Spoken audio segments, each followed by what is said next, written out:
instructive matter on this debate, there are two fundamental questions I want to answer. What is the role of government, and what is the role of the market? So what is the role of government? Why did we establish it? There are two words: protect people. We established it so that there would be rules and laws and enforcement to prevent anarchy in society. It's been pretty effective. What does government do? It provides two things mostly. It provides public goods, things that benefit all of the people, and then it helps out people that cannot protect itself. It protects protects the people that cannot protect themselves. So now let's talk about what the market does. The market provides goods for everybody else in society that can provide for themselves. And why does the market work? There are things like property rights and freedom of exchange. And so because of that, people are incentivized to exchange their property for other people's property and gain benefits from doing so. The only way that people benefit is if there are mutually beneficial exchanges. So I'm only going to trade with you if I benefit from this trade, and you're only going to trade with me if you benefit from this trade. So because of mutual beneficial trades, we see that there are profit incentives. And these profit incentives are what encourages efficiency in markets. And that's what encourages innovation. Because if I create something innovative, I can exchange it to you, and you will exchange in return to me something more that I find beneficial. So now that we've established what the role is of the government and what the role of the market is, we firmly stand on side proposition saying that it is the role of the market and not of the government in public spheres to support space exploration. And there are three reasons why we believe this. The first argument that I'm going to talk about is why the public sphere should be spending its money elsewhere. The second thing I'm going to talk about is why there's so much more efficiency in the market when private companies spend money on space exploration. And then my teammate Tommy is going to expand on that second point in our third argument and give you some more reasons why the private market is better at getting us to space than public companies. Before we do that, let's talk about our plan. How are we going to stop public spending?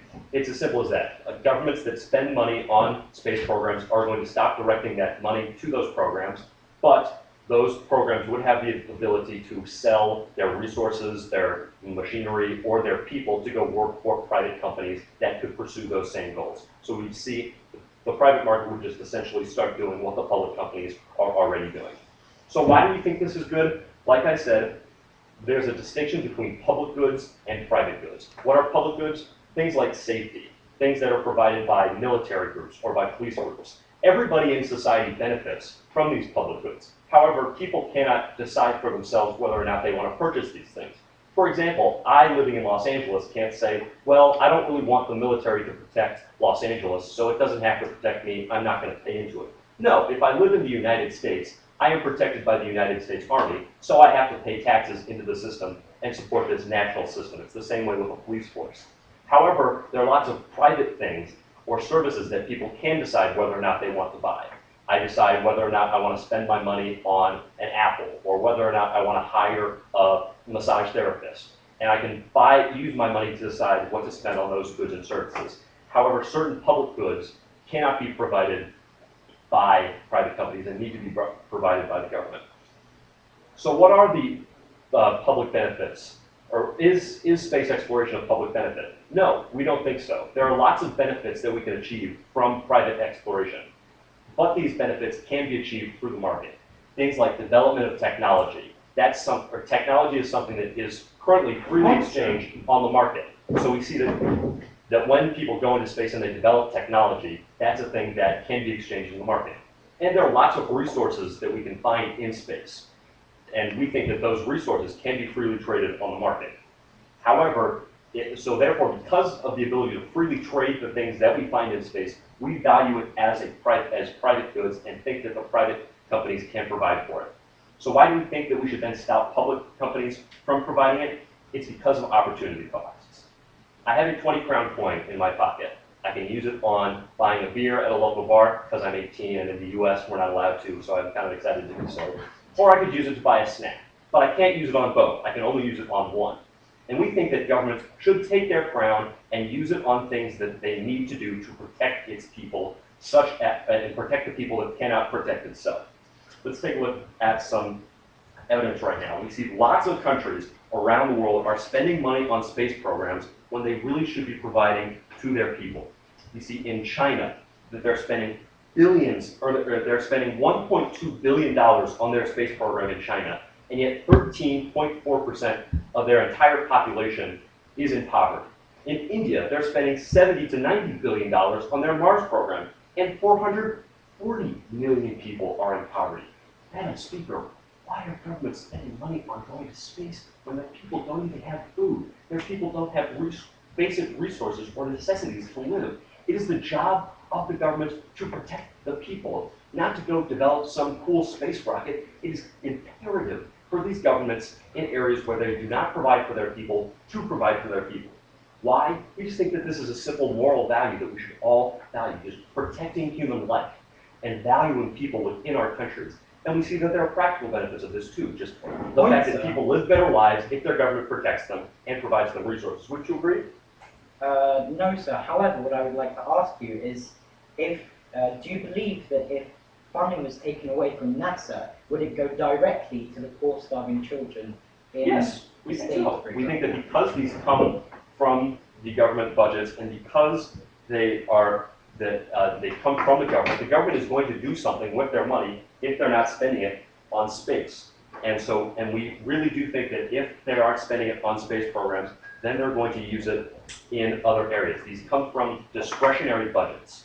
And once they use money in their discretionary budgets elsewhere, we clearly think that this money will go into developing schools, developing infrastructure, or developing healthcare resources for people within those countries, and fighting the poverty in those areas, which is so much more important than just a cool trip to space, or the potential it can come from space. However, we do want to talk about the benefits that can come from space, and they are really cool. Like I said, there is technology that can be developed when we travel into space. Because it's such a difficult process to get in there, and because it takes so much effort and so much intelligence and so much science, we actually see a lot of development of dual-use technology when we travel to space. Things like MRI machines are developed, things like satellites are developed, and these things have real benefits on Earth when we develop them for things like going into space. And then the other thing that I talked about is there are a tremendous number of resources that we don't know about that we could find in space. Things that could be used on our home, things like energy resources, or just the possibility of living there in the future. That property is tremendously valuable. And because of how valuable these things are, we know that private companies are going to pursue them. And we know that private companies are going to pursue them better than government officials are going to. Like we said, the private companies are much more efficient because of profits. Profits incentivize them to be a lot more efficient in the way they spend their money, in the way they function. We see examples all around the world of private companies doing better jobs of providing education, like private schools. We see that all the expeditions to Mount Everest and to the North Pole in Antarctica were done by private companies. And we see clear evidence that when you put profit as motivation, people do better jobs. These stakes are too high. We need to put this in the right hands. Thank you.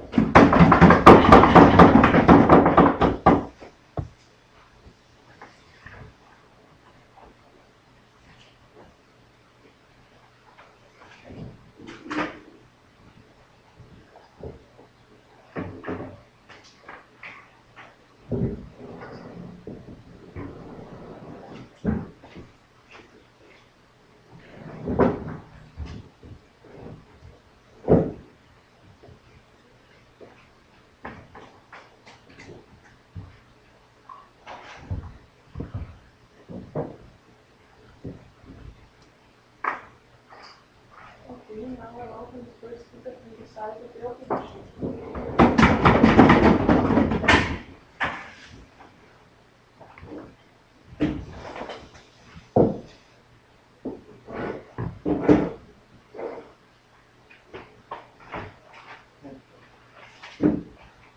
Five, 4, 3, 2, 1. Liftoff. Apollo 11 has left the Earth. 2 million kilos powering itself through the sky out into the unknown.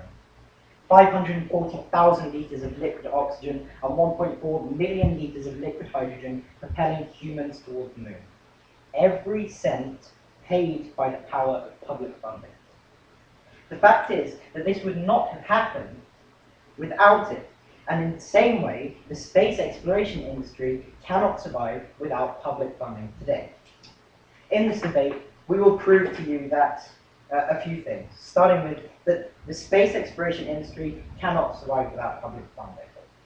I will then go on to prove that space exploration is a good investment for governments and even so a better investment than the private industry, which is the proposition we need to take. Finally, my second speaker, Rebecca, will speak about that space exploration is just as important as other earthly challenges, and that the worst possible thing that can happen to the human race is the non-existence of the human race, prevented by public funding of space exploration.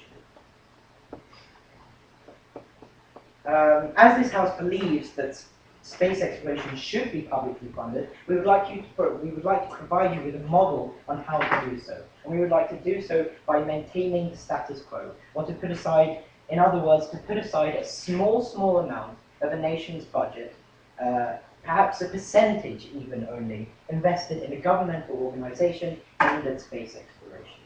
Before explaining our own arguments, I would like to refute some arguments, the arguments taken up by the proposition.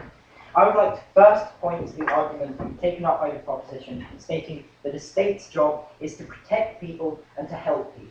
Now, what we fundamentally believe on the opposition side is that space exploration does help people. Space exploration helps people by creating technologies, by inspiring scientists, and in many other ways that we will take up later in my speech. Don't you agree, sir? Well, are we helping people more if we're developing infrastructure or buying food for people that are poor and can't afford it? We believe that the small percentage that's spent on space exploration is an extraordinarily good investment that provides better returns than many other things that governments such as the US spend on. I would then like to move on to the case brought up by the proposition stating that space exploration was simply too expensive and should be spent on other things. And I would like to explain to you, ladies and gentlemen, that NASA in the US is on a tax dollar 1/16th of a percentage on a tax dollar. 1/16th of a percentage. This is a small investment. This is a small investment. And we'll explain to you why this small investment has a larger impact than many other investments that are made by the US. In fact, an $850 billion tax bailout, no thank you sir, recently given to banks by the US would pay for every single space shuttle, every single manned mission to Mars, and everything that NASA has done in its total 50-year running budget. Yes, sir. You said that the going to Apollo 11 was really expensive and we needed so much support, and now you're saying, oh, it's actually just a really small percentage of our budget. What's your actual stance on this? I'm saying that it's money, and that the money that was originally spent was a large amount. However, it's no longer a large amount, and the small amount that is currently being spent, no thank you sir, is an extraordinarily good investment for example, the United States. I would now like to move on to my first argument. I ask, if space exploration is not dead without public funding. So first, what makes a private investor invest in any business opportunity? So, for anyone to make an investment, there must be a desirable outcome that benefits the investor. With regards to the private sector, in other words, leaving the space exploration industry to the private sector, which is what the proposition believes, there has to be an incentive or a return so that any reasonable investor who wants to see a return of this investment in his or her lifetime would want to invest in this. Space exploration is not an appealing area, as Mars rovers, for example, cannot bring back rare metals, for example, which would pay for an opportunity like this. And there are no other economic incentives that would incentivize private investors to invest in space exploration. However, this only applies to private investors and not public funding, as the benefits of investing are other types to whole populations and to governments, which will be taken up shortly. Then I ask why space exploration is desirable for public investment, but not private investment. The benefits of space exploration can be described by drawing parallels to infrastructure. It would be hard for a private investor to pay for a road and see direct returns on it. But if a nation invests in highways and roads, it sees a return because transport is made easier and trade is made easier, providing an economic boom. In space exploration, a private company wouldn't see any incentive in investing in the Mars rover, yet if a nation invested in it, it would see peaks in scientists and discoveries and many other aspects that I'll be taking up shortly. But the effect is on a nation or an economy, and therefore space exploration must be publicly funded, as there's a lack of returns for a private investor. I would like to move on to my last argument, that space exploration is a good investment for the public sector. Firstly, explaining how space exploration inspires scientists. A 14-year-old sits on his knees in front of a TV set, listening eagerly as he watches a blurry image of a man in a white suit jump around the screen, as he utters the ever-famous words, in fact, it's one small step for man, but one giant leap for mankind. The team thinks, wow, I'll do that, and a scientist is born. Space exploration has always fascinated the minds of kids, youngsters, and adults alike. It inspired me. An investment into space exploration is an investment into the future of the sciences of a nation. And there are 1.25 million science and engineering jobs on the rise, yet the Program for International Student Assessment, which measures scientific and mathematical abilities, tested US 15-year-old students and found that they scored well below the average required future scientists.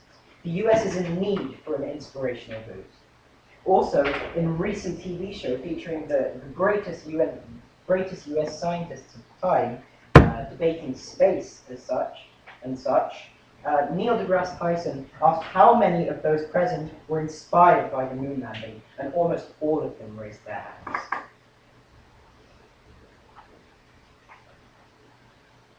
Clearly showing that great scientists are inspired by space exploration.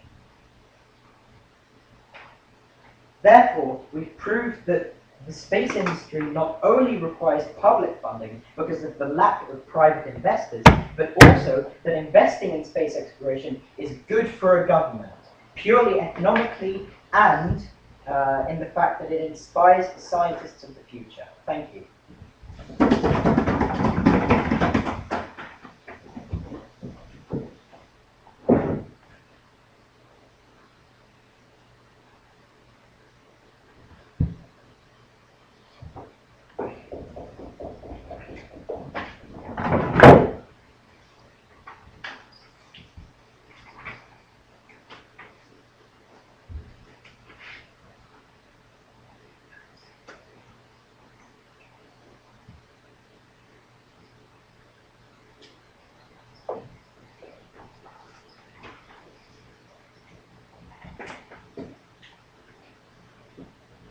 Okay, I welcome the second speaker from the side of the proposition.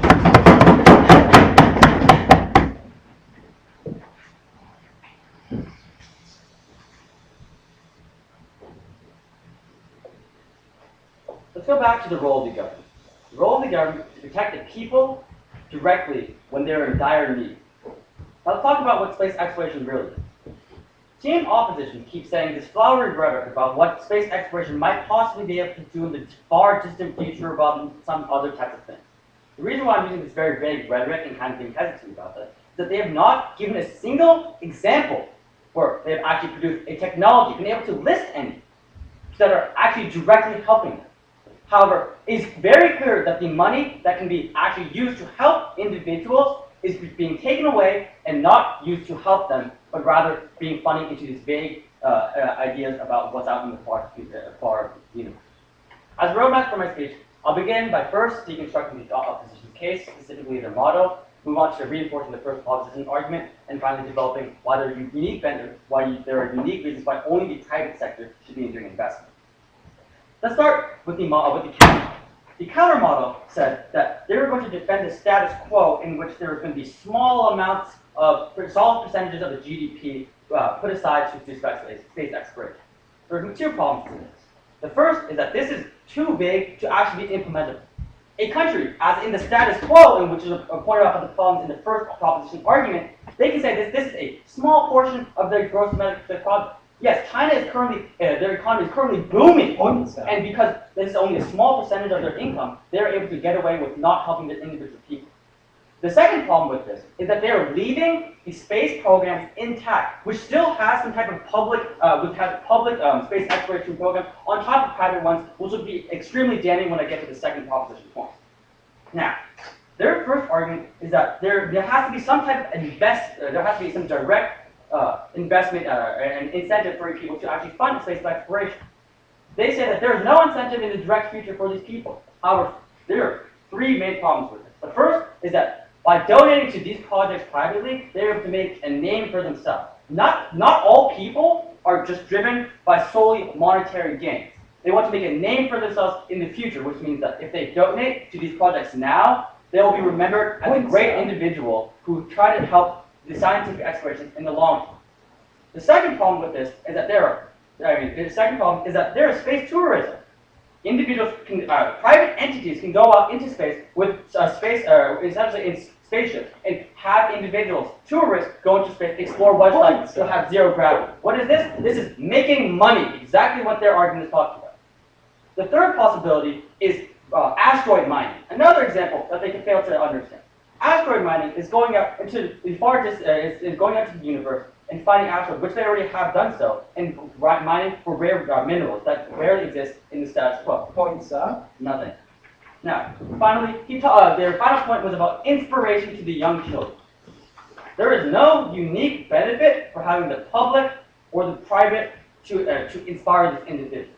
And actually, the private sector will better be able to incentivize to inspire these individuals because they're more effective at getting things done, which I'll get to in the second proposition point. Now, let's move back to the proposition. The first argument is that there are many public benefits, and then it can peel. There's a trade-off, the opportunity cost. If I spend 20 crowns on a beer, actually I can't buy it because I'm only 17, but if I spend 20 crowns on beer, I can't buy a snack, or vice versa. What does this mean? That the money in China, there's $1.2 billion used in China currently to be able to fund space exploration missions. Now let's put this in the context of larger goals. To be able to solve world hunger per year, it costs $30 billion. China has a 30th of that, and they're wasting it on space exploration programs while they have 137 million people of their own citizens who are starving. Same thing with India. India has almost half its 440 million people are in utter poverty, yet they're spending $70 billion on space exploration. This is absurd. Now this gets me to his POI about, is this money truly going to be going to these relief efforts? And yes, it actually will. The money for space exploration for all types of governments is coming out of this discretionary fund. What are discretionary funds? These are not the compulsory ones, not the money that's spent on firefighters or other things. Rather, the money that is in the same pool of money for food stamps, for urban housing, for helping individuals get out of poverty. Now, if the money is being spent in space exploration, it can clearly not be going to these other things. However, it is extremely difficult for a government to be able to shift the money from the discretionary funds to anything else. Yes? Do you believe that if China stops spending money on space, that world hunger in Africa will then be solved? No, that's not the argument I was making. I was putting a context of how much money this really is and how much money it would actually be needed to be able to solve for the poverty within China itself. That was the point of my argument, the point of contextualization. Now let's get on to the second piece of positive matter, which is specifically why the private sector is good and why having the public sector at all is bad. There are many prongs to this argument. Subpoint A is going to be competition. Competition is is completely destroyed when you have the government there. The government has a complete monopoly because they have so much more money because they can get through taxes, they're more known because of private donations, and they're just much more powerful industry. That destroys competition because smaller, independent organizations cannot compete with such a large established organization. Let's look at the US. The US just ended its space exploration program. What happened after NASA stopped? 54 new independent companies sprang up. What does this mean? That means that not having the government there, not having government space exploration, means that people can actually compete. If there's more competition, that actually means better products that the opposition team is talking about. There's more competition, there's more efficiency, more of the good products are produced, and more kids are inspired, like the opposition keeps saying is so important. The second reason why public funding is inherently bad is because of pork barrel spending and legislative and political agenda. When politicians are in office, they have to be able to use their political capital with other individuals, which means that they have to let some types of other spending that is not related to space exploration to be within a bill. What does this do? This diverts more money away from actually discretionary funding and away from being used for good purposes, and even from space exploration. In addition, because political parties are constantly changing, the amount of money that's going into these public funding is always going to be constantly shifting. The private sector, however, does not run into this problem. The reason why there's a small amount of investments within the small private sector right now in the status quo is because there are governmental organizations. As Team Opposition proudly brought up, only a small amount of the actual government spending, of the government's budget, goes to space exploration. Why? Because private organizations are donating to the government, private citizens. The private donations are not going to the private institutions, which means that the private institutions don't have the resources now because of the government. Finally, the third argument is going to be a more holistic approach to what happened in the past when the government did exploration. In the 1900s, they did exploration of the North Atlantic and near the North Pole.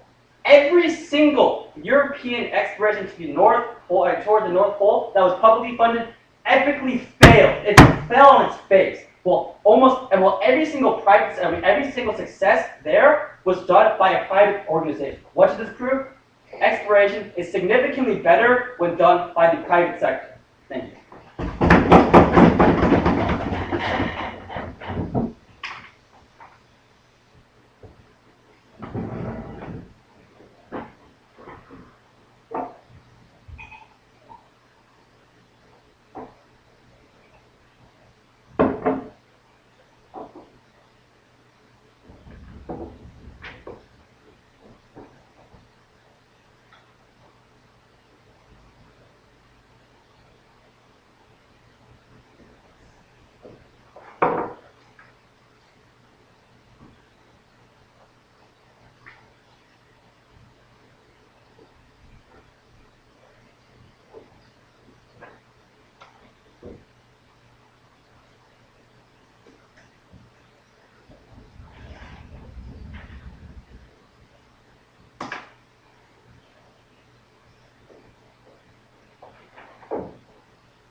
Okay, now it's my pleasure to welcome the second speaker from the opposition.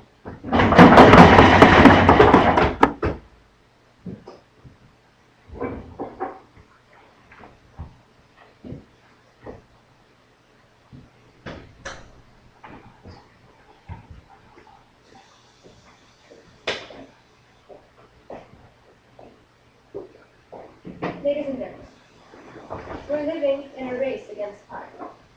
Threats from outer space and our own planet are a ticking bomb that will explode. Maybe not now, maybe not in a decade, maybe not in a millennium, but eventually.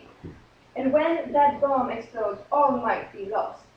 And since space advancements take such tremendous amounts of time, we need to prepare ourselves against this now, for the sake of continued human existence.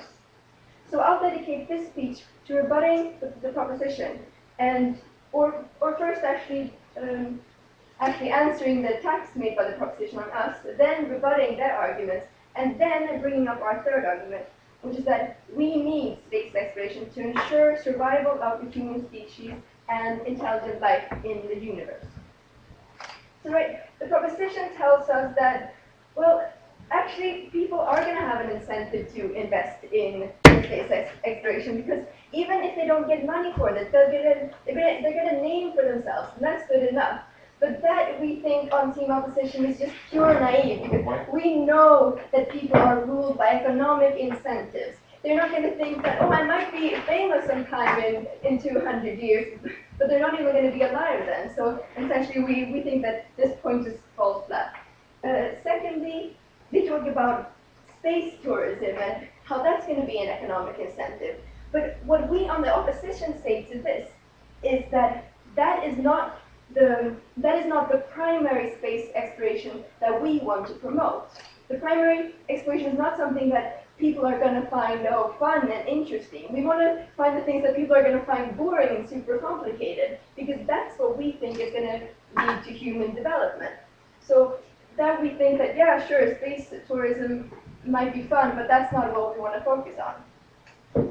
And the proposition then speak about how it's better to put money on other things, such as solving world hunger and more immediate threats to people.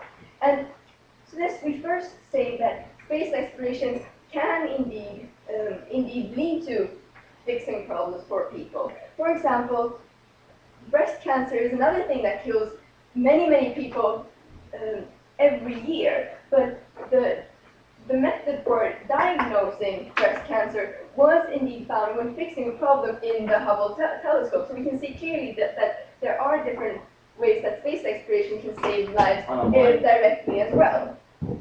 But secondly, as my first speaker pointed out in a point of information, we can see that we can't show that this percentage of the GDP that would go to space exploration would go to the poor people instead. And it's interesting that Team Proposition bring up examples such as China and Russia that are highly corrupt governments. We can see that clearly the money in this government aren't always going to the people in the first place. So maybe those are the problems that we should tackle before this.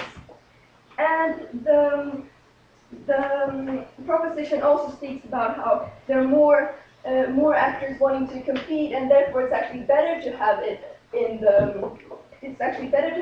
the private market. But as my first speaker said, there's just no incentive for people to actually invest in space exploration. Yes, sir. If there's truly no reason for these individuals to be investing, why did 54 companies spring up after NASA stopped having space exploration? But what we say is that the reasons that we have the space exploration are not something that are of benefit to the people, and or it's not something that's appealing to the people. And since these companies want to earn money, then they're not going to want to invest in this. And this is something we've been clear on. So on to my substantial part, where I'll prove to you how space exploration is needed for the survival of the human species. Because Team Proposition is speaking about protecting the people and how that's super good. But we want to sort of get another perspective on this, and not just protecting the people in the short term, like right now as it is, but also protecting the human species, like saving the human species and saving lives in the super long term. But to do this, first we need to go down to the basics. Why do humans really need to survive? So on a sort of philosophical level, well, first of all, we care about our own lives, and therefore we must care about the entire existence of our race and its survival. Because being eradicated from the earth will lead us to losing everything we've had and everything we have and everything we eventually will have, and this is something that we do not want. And second of all, it would be a loss for the entire universe, because for all we know, we might be the only intelligent life actually left in the universe, and this is something we want to preserve. Yes, sir? Space colonization will be more effectively done by Team Proposition because there's more competition, which means that there will be better development and faster discovery of a place where humans can live in the future. Again, there's no incentive for private companies to invest in this, and to that we also say that even if there were super many private companies that wanted to actually invest in this, we would still say that the point of government spending, as Team Proposition so effectively pointed out, is to protect the people. And if this can protect the people in the long term, then we think that this is what government money should be put on. So, no, sir.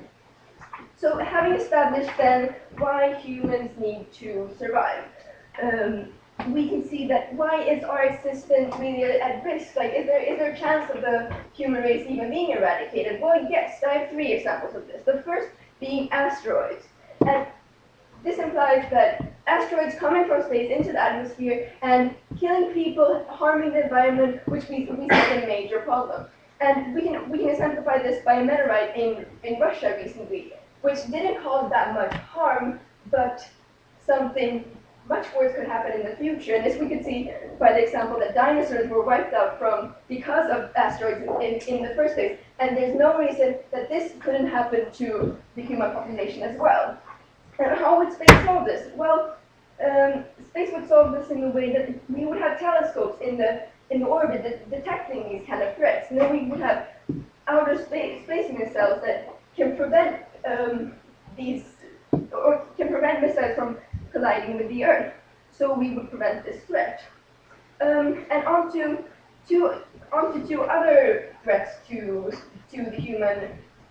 the human species. The first being scarcity of resources, and the second being environmental hostility. Because we see that we have a scarcity of resources in society. We have this growing population, and we have growing demand for living space and food production opportunities. And we think that living space, well, we can find that on other planets, and that is why we explore space, to find more space for more actual living space for the people, and we can also find more space to develop resources. And also when it comes to the environment, the global warming is an apparent threat, and we think that in order to get away from this problem, we need to actually find other planets to live on. So for those reasons, I beg to oppose that, and we think that the government should indeed spend money on space exploration. Thank you, ladies and gentlemen.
Okay, now I welcome the third speaker, Paul George.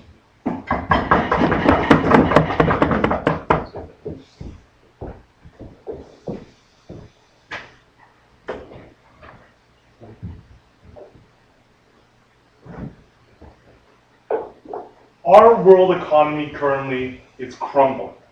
Governments need to prioritize what is now, not what is a million, billion years in the future. We need to prioritize social welfare. We need to prioritize industrial development before space exploration. Now, in my speech today, I'll be arguing why our points are superior to theirs on three main areas of clash. Firstly, private versus public. Secondly, who better helps the government serve the people? And then thirdly, who better benefits space exploration as a whole? So now let's look at private versus public, which is one of the main parts of the debate today, on whether we should put this in the private sector or within the public sector. So let's look at these questions.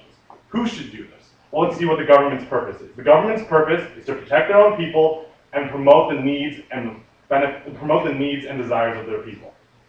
The purpose of private sector is to benefit their own interests, whether they be intellectual or monetary. So we see that the private sector is the one whose purpose is to benefit themselves monetarily and intellectually, and space exploration does that, as I will explain later in the area of clash of space exploration. Whereas government's purpose is to protect their own people and to serve their own people, and space exploration does not have any direct benefits to their own citizens. And then let's look at which it is, and let's look at who can do this. Now let's look at the side opposition plan today. They said, well, they're going to donate a little piece of their GDP to space exploration. We're going to do what the status quo is doing currently. Well, what the status quo is doing currently is we're shutting down space programs around the world, because governments are realizing that space exploration is not the #1 priority, that space exploration can take a back seat until we're able to put foods in the mouths of their citizens and able to put clothes on the backs of their children. That they see that space exploration can take a back seat in the current day economy. And that's what we're talking about today. We're not talking about some imaginary asteroid that will hit us maybe 100 million years in the future. We're talking about today, we're talking about the present. And in the present, our economies are failing, and we need to act now to help fix that, not to hope for some space exploration that will hopefully bring some benefits. That side opposition is not brought up today. But furthermore, that we say that the private sector is even more effective in accomplishing these goals. We see that 54 companies popped up after the NASA program ended within the United States. 2 of these were Mars X and Mars 1. Mars X and Mars 1 were both supported by NASA, and NASA actually sold them some equipment so that they could start developing their plans. How Mars X and Mars 1 actually make their money is they actually go contract with other countries so that they can shoot satellites up into space. Other countries then pay them for those satellites that they shoot up into space, so it's monetarily beneficial for these private companies. We see that there's incentive for these private companies for space exploration, and they're even more effective than NASA. NASA's first estimates of trying to go to Mars were non-existent, but with Mars X and Mars 1, they say that they'll be able to get people to Mars by 2025. Ladies and gentlemen, 2025. The private sector is very effective and very efficient at accomplishing space exploration and comes with all of the benefits stated on side opposition without all the harms associated with the public sector of lots of policy making, lots of bureaucratics, and lots of lobbyists trying to affect your decisions. You see that they're direct and they're pinpoint and that they're much more effective. So now let's look at who better helps governments serve their own people. Now we've already talked about this. We talked about how the government's purpose is to defend their own people and provide for their needs. That they need to prioritize goals and they need to prioritize goals. And we've already said that they have been prioritized. What is more important to a government? Having a space program that will hopefully defend against some sort of imaginary asteroid that may come down, who knows? Or providing welfare for their children, providing infrastructure. This comes first before space exploration. And then they talked about something about space colonization. That our world is going downwards and we need to go to space. We need to go to space because that's what we're going to do in the future. The quickest estimates of actually the world going down is about 1 billion or it's about 100 billion years. So our world is not heading towards that direction anytime soon. So we need to act now on the problems today, not something 100 billion years in the future. Yes. Do you not believe that preventing an asteroid from entering the I'll get to this. orbit? I was getting to this. Yes, thank you. They talked about how dinosaurs were killed by asteroids. Well, dinos didn't have nukes. We have nukes, and we have the capability to actually shoot these asteroids out of the sky if they're actually so dangerous and actually coming at us. This is why we have missile defense systems. This is why we have nukes. Dinos didn't have nukes. They had tails and they ate grass. Okay, we see that humans have intellectually developed far enough that we're able to defend ourselves without actually going to the far reaches of space and trying to explore with this baby amount of money that side opposition is going to provide with this little amount of GDP. So now let's move on to the last area of clash, on who better benefits space exploration itself, the actual industry of space exploration. Now let's look at the opposition plan today that they brought to us. They brought to us a plan that they say we're going to stay with the status quo, in which we're already eliminating space programs, and we're going to give a little amount of the government's GDP to space exploration. We say that that is not enough. There are no benefits that they can claim from that, because that little amount of GDP will not be able to get us anywhere in space exploration. It's already taken billions and billions of dollars to get to where we are today, and just putting on maybe $100 million from a tiny GDP onto space exploration will not get us in the direction that we are headed. But rather, the private sector will be able to get donors. They will be able to contract military satellites. They'll be able to make money for space exploration that has been unseen by governments in the past. That private corporations are even more able to go to space. They're even more able to fund these programs to go to space. And then they also talked about. Let's look at what we've talked about on our proposition plan. We say that governments will help support these private organizations by selling the equipment that they already have and selling their scientists to these private organizations. So we see that they're going to be an extension of what the government has already started. And by them being an extension of what the government has already started, they're going to be much more effective, as I will talk about here. We see that the private sector has the same benefits associated with the government, but without the harms. And we see with the government, there's lots of lobbying, there's lots of policy making, and there's lots of differing opinions. But with private sectors, they only have one goal. and they have very pinpoint goals. And because they have pinpoint goals and one goal, they're able to accomplish those goals. They've talked about how there's technology spin-offs off of space exploration. That by fixing the Hubble telescope, we developed breast cancer imaging products. We agree, there is technology spin-offs from space exploration, but what we disagree on is that we start giving space exploration less money to go and get those technological spin-offs. We should be giving them more money, and the private sector will provide more money for space exploration. We will have more spin-offs, more technology with the private sector, rather than giving the baby amount of money that they hope to give to the space exploration and tell the scientists to do something with it when it's not going to be feasible. It's not going to be possible. We'll have more motivation because of competition between private sectors. We will have satellite launching, rock farming that will provide monetary benefits to these private sectors. And we see that the private sector will much benefit space, will benefit society, and it is in the best interest of governments to stop spending money on space, but rather to focus their money on what's happening now, not what's happening 1 billion years in the future.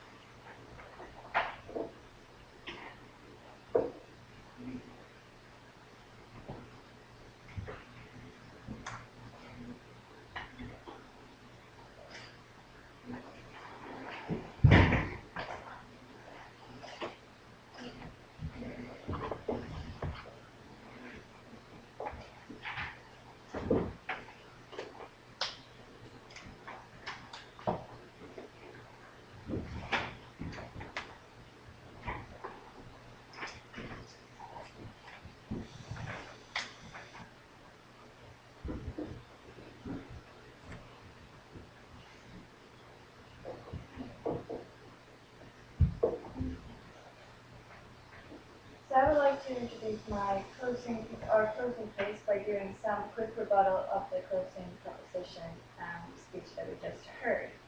And now, throughout this entire debate, we've heard that space exploration is not urgent. The problems that space exploration seems to try to tackle are not urgent. However, we beg to differ. We think that the problems that space exploration attempts and tries and really does try to solve are very urgent matters, as was mentioned by our second speaker, Rebecca, just before. And now, an example of this is growing population. We're all aware that we live in an overpopulated world, and that is something that has to be addressed. We mentioned this, but it has not really been addressed by the proposition. We would like to see a response to that. And that is why we are constantly looking for other habitable planets, why we keep on looking for other galaxies, where we in the future, perhaps, when needed, when we've actually exploited all the possible resources that we see, can move to. Yeah. If I developed a rocket that could safely transport humans from here to Mars, wouldn't I make a ton of money? Wouldn't that be tremendously profitable for me? Wouldn't I be incentivized to develop this? Perhaps, but there's no guarantee that you'll do that. The government has more incentive to do that, because they would do it even if there was no monetary win in it, because their main purpose is to save the people. And this is something that I would like to talk a bit more about later, and that is purpose of investment. And I can actually talk a bit about that now. Now, when we compare has been the primary clash in this debate, if it should be private or public, the public that should pay for the space exploration. Now, they have different purposes when it comes to investing. Now, the government, they would invest with the purpose of saving the people. Because their primary purpose is to care for the people and their best. No, thank you. Whereas the purpose for the private investor will always be to make the most money. And making the most money does not actually mean doing what is best for the people. And that is something that we on the opposition side see as quite troublesome. No, thank you. And now moving on to another threat that was also mentioned by our second speaker earlier, the environmental threat of global warming. Now, just because we might take more measures towards tackling global warming doesn't mean that it will automatically go away. We are ruining our planet by every day, and eventually we will need to tackle this. And it's the same kind of propaganda that is being used against why isn't more things being done about global warming? Well, it's because global warming seems to be so far away from us. Because, sure, during our generation, we might not experience the problems. During our generation, we can live consume as we wish. However, in generations to come, that will not be the case. And it's the same with this thing with space exploration. Now, the consequences of the money that we put into research today might not be apparent for decades to come, or even a longer time period. And now a private investor would never take that chance because they want immediate returns, whereas the government would actually be willing to do something about that because they care for the people. Once again, linking back to the purpose of an investment. Yes? If you just look around in Olomouc, you see all this farmland. Just populate the farmland. Don't try and go to space and hope for some sort of imaginary benefits. Populate around here. Yeah, sure, we should use the resources that we have here, but we don't have enough resources. And that's why we have to look out to space. So I don't think that point is valid, really. But now looking back, taking up another example of why we should look to space when we're trying to solve issues on Earth. And that is, I once again looking back to global warming, about energy, and that is quantum physics, and about, no, thank you, and about fusion power. Now we are constantly looking for newer, better resources, better energy solutions, and to research quantum physics, we have to look out into space. So that is one example of how we have to move out of our frame, our little bubble that we have nothing around Earth, to actually achieve something greater and to research this. And that is something that will actually help us to deal with global warming. So that is an example of what we have to do to actually tackle this. And now we've heard throughout this, no thank you, we've heard throughout this debate that there has been no real development for the past decades in space exploration, which is just not true. I mean, very recently we just found water on Mars, which proves that there is life, there has been life and is life on Earth. And we keep on finding new planets, finding new galaxies, so there is proof of progress, which the proposition seems to deny. No, thank you. And now looking back to the clashes. The main clashes throughout this debate has, without debate, been between whether the public or the private sector should invest in this. And now we still argue that the public sector will be able to do a much better job than the private sector. Now, and we've heard that competition will drive research forward. But what if there is no incentive to do it in the first place? The government can guarantee that even if there is no monetary need, and even if there is no competition, they will still invest, something that we think is more important. Yes. You talked a lot about how it's important for us to develop new energy. The people that discovered oil made lots of money. Wouldn't the people that develop the new energy that you're talking about in space also make lots of money and have incentives to do so? They could, but maybe they don't. I mean, looking for resources, the government will be able to take risks that other people won't. And space exploration is a risky subject, it really is.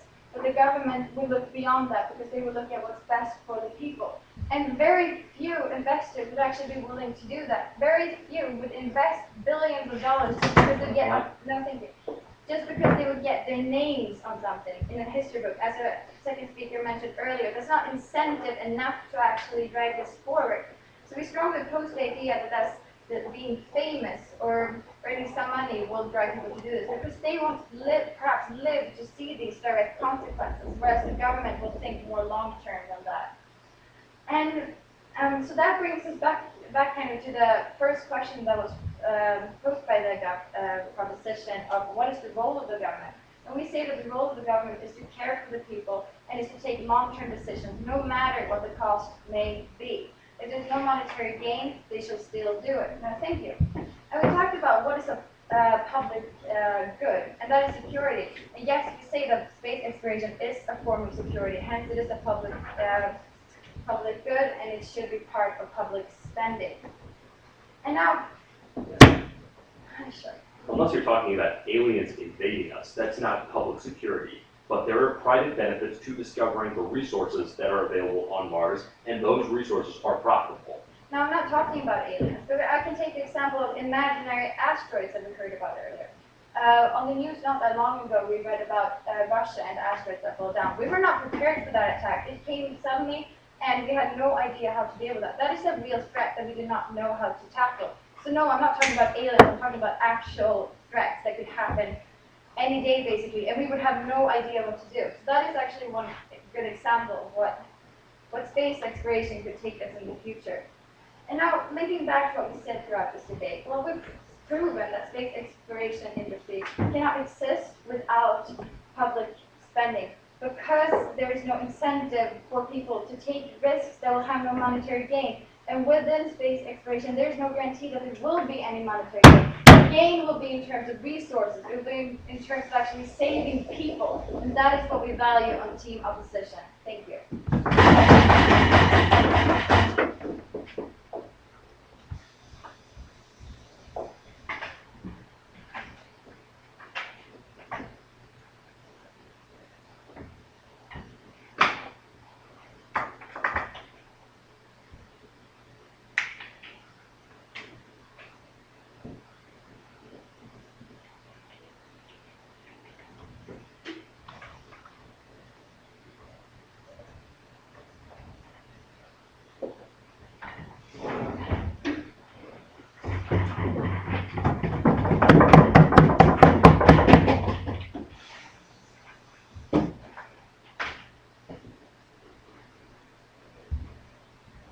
Ladies, gentlemen, adjudicators, chair, I would like to take the time now to explain to you what we on the opposition side have been saying throughout this debate and what the proposition has been explaining to us and how we as Team Opposition have proved to you that the funding, the public funding of space exploration is in fact desirable and is in fact a good thing.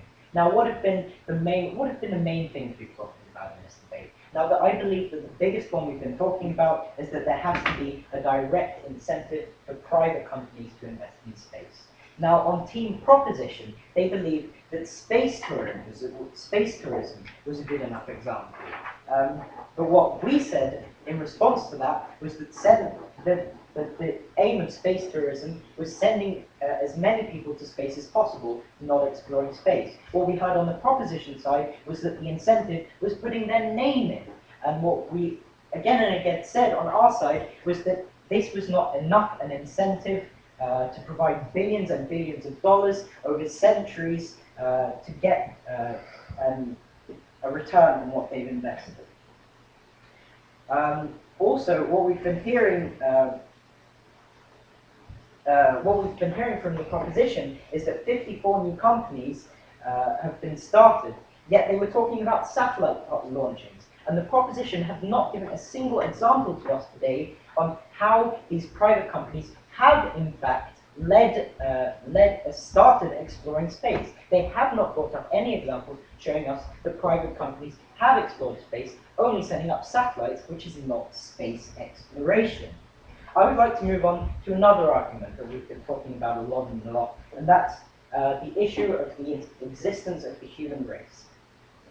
Now, what Team Proposition seems to believe, and what they've stated again and again, is that they haven't denied that the existence of the human race is important, and that it's important that we find somewhere to live in the future, and that it's important to avoid asteroids such as the one in Russia, which my third speaker, Ida, talked about. They have not denied this. All that they said was that it wasn't important. All that they said was that we need to prioritize other things rather than making this important. But what we've said again and again is that this is the most important thing for the existence of the human race, ladies and gentlemen. And I would like to explain this by a quote by John F. Kennedy. If not now, when? If not us, who? And therefore, we on the opposition side have been explaining to you again and again that the time to act is now. The time to act is for the time to act is now, and it's the time for the public sector to invest in finding a future for the human race. Finally, I would also like to talk about an argument that we brought up that was almost completely forgotten by the proposition case. We talked about everything good that came out of the public sector investing in space exploration. We talked about inspiring young scientists, creating jobs, creating technologies they did talk about. However, what the proposition hasn't stated and hasn't denied is that the space exploration industry, funded by the public, hasn't inspired young scientists and hasn't caused an economic boost in, for example, the United States of America. Because of these reasons, and because of these arguments, and because the reason that we've constantly been pleading for the existence of the human race and the reasons that we've stated that there aren't enough incentives for the private sector to invest in space exploration, we fundamentally believe that we need, as a public sector, to invest in the exploration of space for the future of mankind and for the problems we have here on Earth today as well. Thank you, ladies and gentlemen.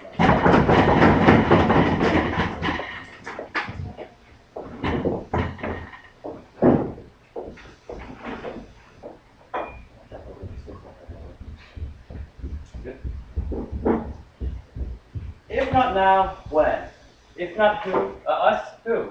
Good question. If not now, probably in the next 500 million years, as the next attack or next surprise on the world will not come now. If not us, who?